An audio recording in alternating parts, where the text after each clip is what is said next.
داداش شما چرا در مورد اون پلاک به ما نگفتین؟ آخه اون چطوری تو جیب شما گذاشته شده؟ یعنی تو به من شک داری؟ داداش من به شما شک نمی کنم، فقط دارم سوال میپرسم. ببین من نمیدونم واقعا اون پلاک چطوری تو جیبم اومده و از کجا پیدا شده. دانیال، اون شب چه اتفاقی افتاد؟ دوباره فکر کن. من هر وقت تلاش میکنم اون شب رو به یاد بیارم دلم آشوب میشه. باور کنیم من نمیتونم الان بهش فکر کنم. نمیتونم. خواهش میکنم. پسرم، خداوند این احساس پشیمونی تو حتما میفهمه و بهت کمک میکنه عزیزم. و انشالله بیگناهیت به زودی اثبات میشه پسرم.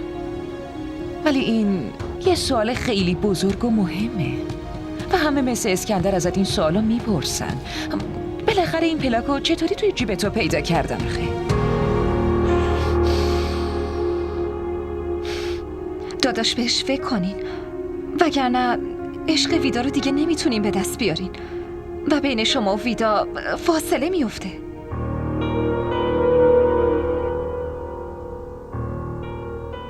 دیگه بین ویدا و دانیال هیچ وقت نمیتونه جدایی بیاد.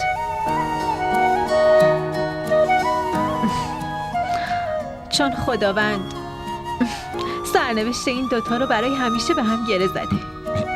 چی؟ چه گره‌ای؟ دانیال بهت تبریک میگم، تو داری بابا میشی.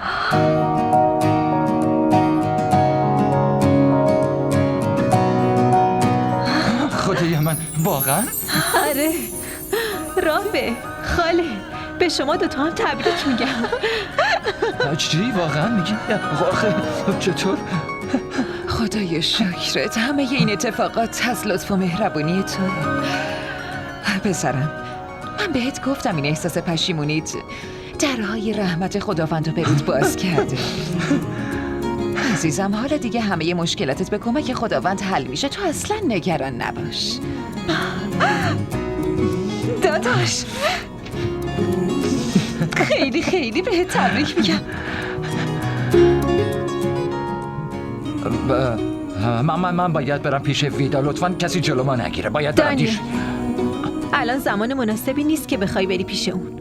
تو میتونی با مامان و بابام بری. خاله زینب امروز اونا رو دعوت کرده. صبر داشته باش.